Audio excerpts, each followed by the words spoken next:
Okay, once again, Christian Prince, whilst you may be doing an overall good job at exposing Islam, again and again, I'm seeing you bringing this issue up because, yes, Islam teaches in the Quran that the earth is flat, and you claim that the Bible claims that the earth is a spinning ball, floating around in space because of this verse here in Job chapter 26:7. I've seen many Christians do that, unfortunately, and I used to be one of them as well. But you got to read all of Scripture, Christian Prince. You cannot take one verse and draw your conclusions from there. Okay, and I've seen you do this many, many times, and I'm going to say it straight out. The Bible overall teaches a flat earth. I had to come to the same conclusion, and remember, I used to be an evolutionist. I used to believe that we shared a common ancestor with the monkey. So don't think that I have not been there, but this is another deception, and you, my friend, are still holding onto this deception. I have warned you many times about other things, other heresies that hopefully now, since even Sam Shamoon has made a response to you, that you will take those into consideration, and that you will also take this into consideration. And this is also for all Christians out there who insist that this verse means supposedly that we are floating in space. Well, there is no space. Every balloon that we have ever sent up without a fisheye lens, everyone, you can look it out there. You don't find a curve. You don't see curvature. And you can do the experiment for yourself. The moonlight temperature that has been measured independently by people who are not sponsored by the government always turns out to be cooler. So the moonlight actually has a cooling effect rather than a warming effect, which disproves that the light from the moon can be the reflected light of the sun, which also ties in to the flat earth. Now, let's take a look at this biblical passage here. It says, he stretches out the north over the empty place and hangs the earth upon nothing. Very famous passage used. Now, what you forget here is, what the people forget, is that the Bible, in the same book of Job, says that the earth is placed on pillars. Christian Prince, have you forgotten that? The same book. Okay? Here, let's read this together. Only a few verses after, in verse 11, the pillars of heaven tremble and are astonished at his reproof. Right there. Let's look at Job 9, verse 6, which shaketh the earth out of her place, and the pillars thereof tremble. Job 38. Then the Lord answered Job out of the whirlwind and said, who is this that darkens counsel by words without knowledge? Gird up now thy loins like a man, for I will demand of thee, and answer thou me. Where wast thou when I laid the foundations of the earth? So we see over and over and over again, here again, who has laid the measure thereof, if you notice, or who has stretched the line upon it, whereupon are the foundations thereof fastened, or who laid the cornerstone thereof. 1 Samuel 2:8, for the pillars of the earth are the Lord's, and he has set the word upon them. So what does this verse then mean? Is this a contradiction? No, certainly not. Here, the word nothing also means not anything. Nothing and not anything are the same. And this is what it means, that God has not hung the earth on anything. Okay, I can, for example, say, well, I did not hang my piece of cloth on anything. In other words, I hung my trousers on nothing because I put them on the shelf. Is this a contradiction, Mr. Christian Prince? And all you Christians out there? This is what it's saying. In other words, the earth's not hung by strings or what have you. No, it's placed on solid foundations. It is placed on pillars. Okay? This is how you take all of the scriptures. You don't take one passage from the Bible and you draw your conclusion. And the Bible talks many. This is why the ancient Hebrews, this was their depiction of the earth. Because the Bible talks about the great deep, of course, but the Bible also talks about water above the firmament here. And where's above and below if this was a ball and people were living here on all around it instead of just here on one place, then where would be up and down? Do you not know that the atheists want to confuse the concept of up and down? And that's why the ball-shaped earth is so convenient for them? Because then there is no more real up and down. I mean, God forbid, if God says, I'm in the heaven, this is where God, the essence of God is, and the angels are, well, then guess what? Then it would be here too. And when I'm standing over here, guess what? All the holy angels would be beneath my feet, including God. Isn't that a sacrilege? Tell me if this isn't a sacrilege. Also, where's hell going to be? Right? So hell is not below then, and in the bottomless pit that the Bible talks about, because how can there be a bottomless pit on a ball? Because it would be in the center. So hell would just be in the center. And there would be no bottomless pit. The pit would have no bottom at all. And there's many other problems. Of course, Christ was taken, we know in the New Testament, Christ was taken to an exceedingly high mountain by Satan, where he saw all of the kingdoms of the earth. How is that possible? If the earth is a ball? When Christ comes back, I believe there's a statement in the book of Revelation that everyone will see him again. Does that make sense? Now, of course, you can say, well, we will use projection, this and that, but look how many ad hoc inventions you have to bring on. Same with the stars, for example. In the book of Revelation, it says the stars will fall on the surface of the earth. But how can that happen if some of them are a billion times supposedly bigger than the earth, and they are so many light years away that basically it makes absolutely no sense for them to say that they're going to travel here towards earth on the last day with supersonic speed, or what's going to happen there? Which science says that nothing can break the speed of light. So that means the judgment day would have to consist of billion upon billions of years for the stars to fall, and then even then, because they're sometimes thousands of times bigger than the earth, sometimes even millions of times, then how on earth can they fall on the earth? You see, Christian Prince, these are the things that you have not considered, and these are things that you need to consider. Okay, cast aside all this science, go back and really read what the scriptures teach here. And I don't believe in sola scriptura, mind you, as an Orthodox Christian myself, but the scriptures, we believe, do contain everything, at least implicitly.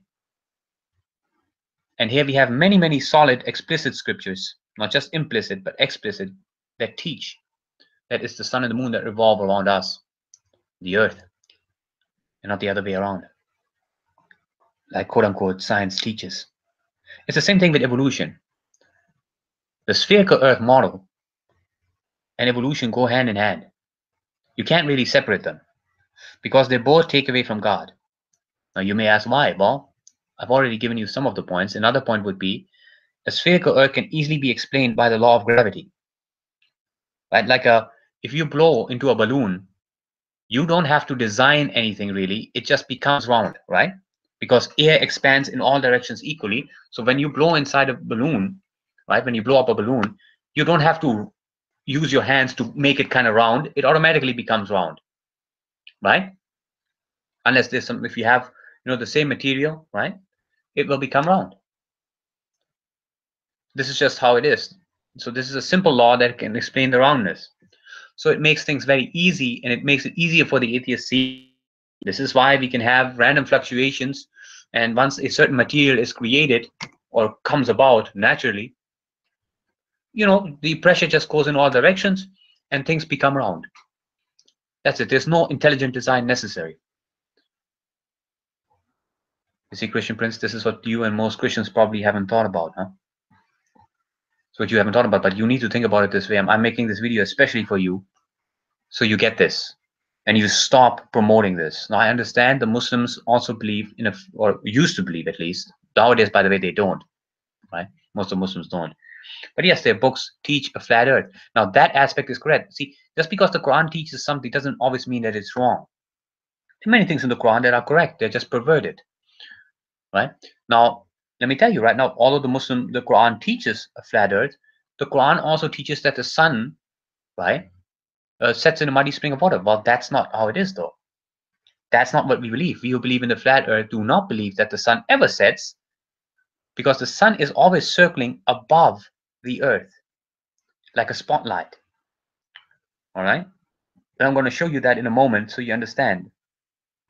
And this is why we do not have to agree with Islam at all. All right? Yeah, let me show you this real quick. Remove all the confusion.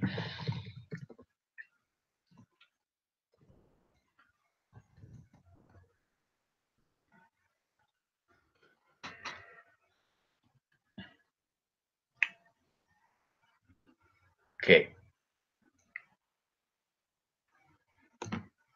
Here it is. Let me screen share that again.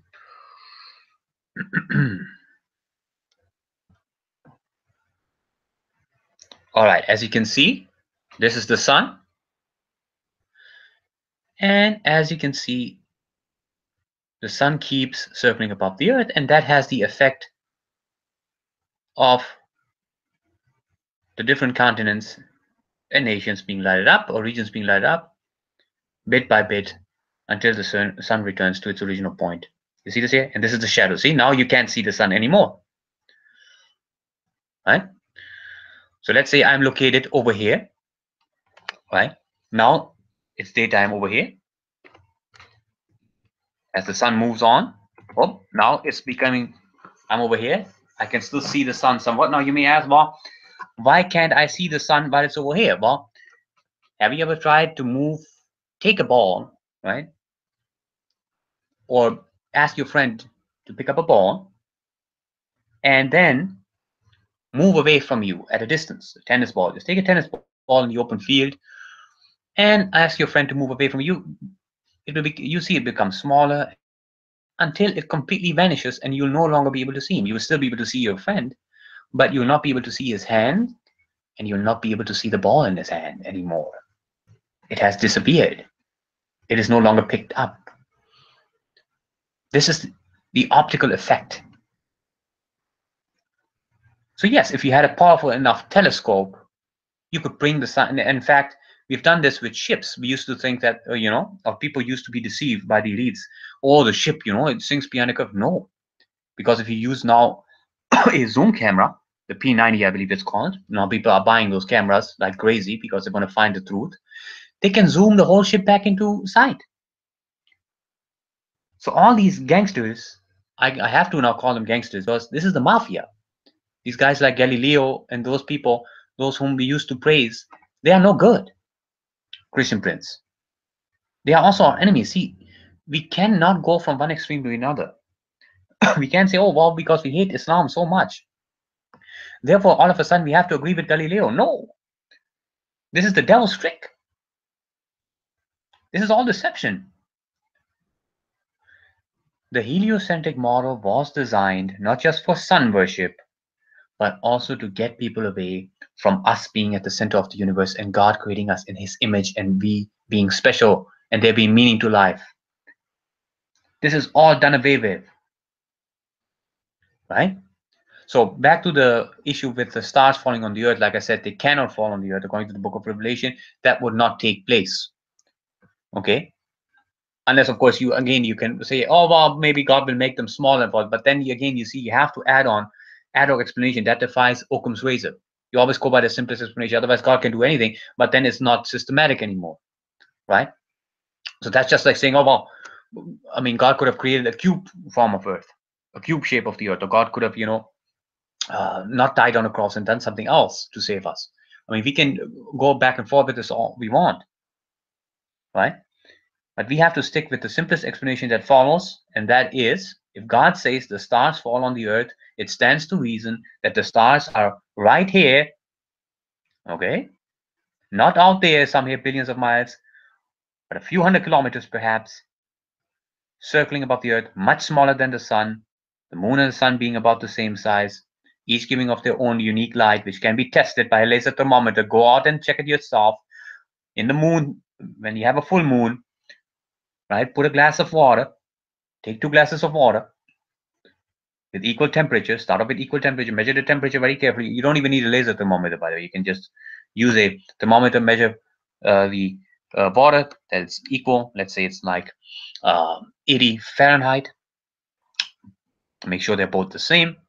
You put one of them in direct moonlight, the other one you shade it from the moonlight. So you have these 2 glasses, and you come back after half an hour. You should see that the glass in the direct moonlight is not greater than 80 degrees Fahrenheit. It's lesser than it. It's going to be around 77, 78 Fahrenheit. And once you see that, Christian Prince, you should take everything back that you said about the flat Earth. Because then you know that the moon has a unique light and cannot be reflecting the light of the sun. I challenge you to do that experiment for yourself. And I challenge any Christian to do that experiment. If you're honest, you'll do it. A clear, cloudless night with a full moon, you go out, you take 2 glasses of water, cold water, you measure the temperature beforehand, you note it down, you put 1 glass in direct moonlight, you put the other glass, you can put it right next to it, you shade it, okay? You cover it up so that the moonlight doesn't hit it, and then you measure them after half an hour. You should see that the temperature of the glass that is in direct moonlight is not hotter, which you would expect to be slightly warmer or at least equal, significantly cooler. And that proves everything already. Now you can do this experiment in different ways, but this one I think should be the easiest because it doesn't even require a laser thermometer for that purpose. So I'm going to leave you with that, and hopefully you're going to take this correction.